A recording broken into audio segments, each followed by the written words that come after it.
abo bana 8 bise bariga kandi kwiga ibikoresho ndabikura muri ubwo budandazwa nyene ndandaza utudagara nyene curuza nta kandi kazi mfise akabiko nguramwe amakaye nguramwe impuzu nguramwe ibyangombwa byose bifuza babatumye ku ishuri numva no kubafungurira niho ndabafungurira nyene iyo byagenze neza ku kwezi Imana ikampezagira ndashaka kuronka umuriyoni.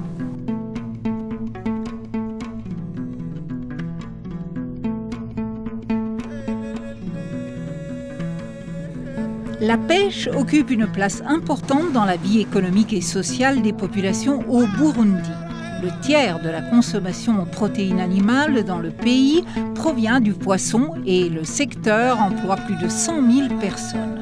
Toutefois, 10 à 15% de la capture sont perdus dans les étapes ultérieures, affectant aussi bien les revenus que les conditions de vie de tous les acteurs de la chaîne de valeur.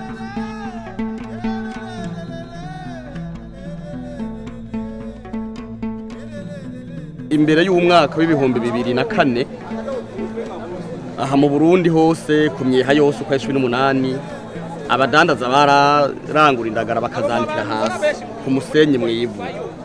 Ico gihe barahomba wasanga iyi imvura iguye amafi yose yanikiwe hasi atwagwa n'inkukura agatwagwa mu kiyaga Tanganyika canke naho ayadatwawe agacabora ikononekara. En 2004, la FAO et la direction des pêches au Burundi ont commencé un projet d'un budget de $282 000 américains pour améliorer les techniques de transformation du poisson et réduire les pertes après capture.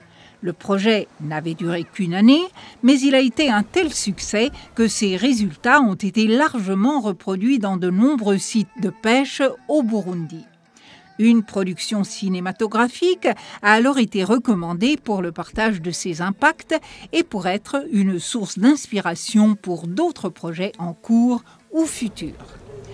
Les paysages sur les sites de débarquement au Burundi ont beaucoup changé depuis la mise en œuvre de ce projet par la FAO. L'utilisation des clés surélevées a été promue par les opérateurs de pêche qui ont constaté les avantages de cette nouvelle technique améliorée par rapport au séchage à même le sol et ont partagé cette expérience positive avec leurs semblables.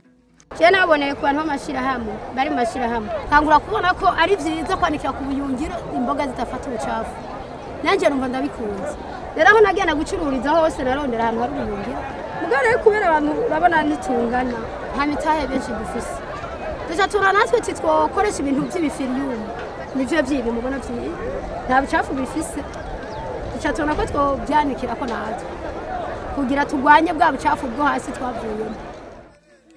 La qualité du poisson séché s'est considérablement améliorée, le volume des pertes a diminué et les consommateurs ont vite apprécié à sa juste valeur le nouveau type de poisson séché sur clé. Ainsi, le prix du kilo de poisson séché a doublé. Les femmes, qui constituent la majorité des transformateurs, ont vu leur rendement et leurs revenus augmenter de façon remarquable. Ainsi, leur rôle a été renforcé, tout comme leur capacité à assurer la sécurité alimentaire de leur famille.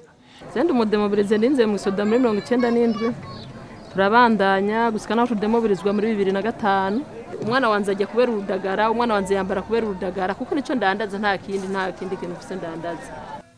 Actuellement, les réalisations du projet sont toujours visibles non seulement à Mvugo, mais elles se sont aussi répandues auprès de la majorité des communautés de pêche riveraines du Burundi.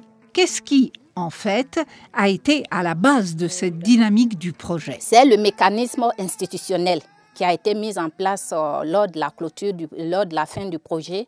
Et ce mécanisme-là, qui faisait du centre de Mvugo un centre didactique géré de manière durable par les opérateurs des pêches eux-mêmes. Si les opérateurs de pêche ont joué un rôle décisif dans la diffusion des acquis du projet et leur pérennisation, c'est aussi parce qu'avant tout, l'environnement était propice à l'effet catalytique attendu de tout programme de coopération technique.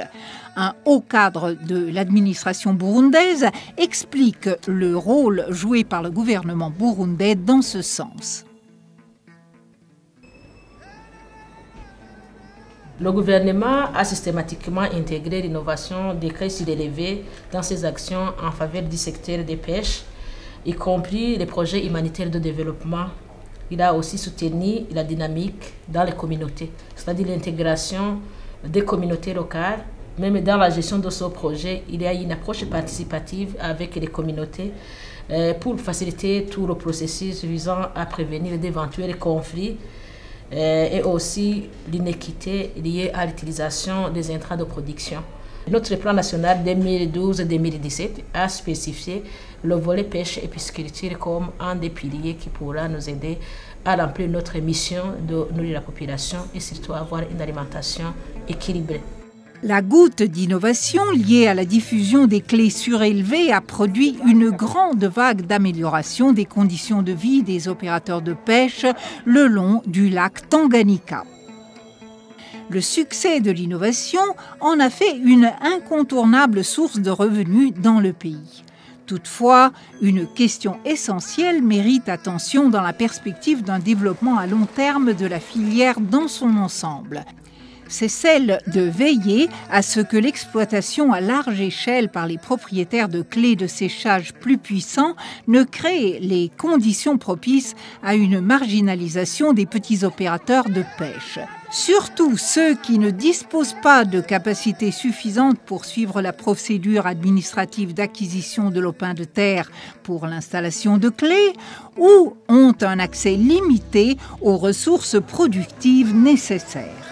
L'accès au crédit et l'assurance d'un filet de protection sociale pour les plus vulnérables devraient ainsi figurer au centre de toute assistance au secteur de la pêche et de l'aquaculture. Tous les partenaires au développement sont invités à se joindre à cette dynamique qui s'inscrit résolument dans la réalisation des objectifs stratégiques de la FAO visant à réduire la pauvreté rurale et à mettre en place des systèmes agricoles et alimentaires plus ouverts et plus efficaces au niveau local, national et international.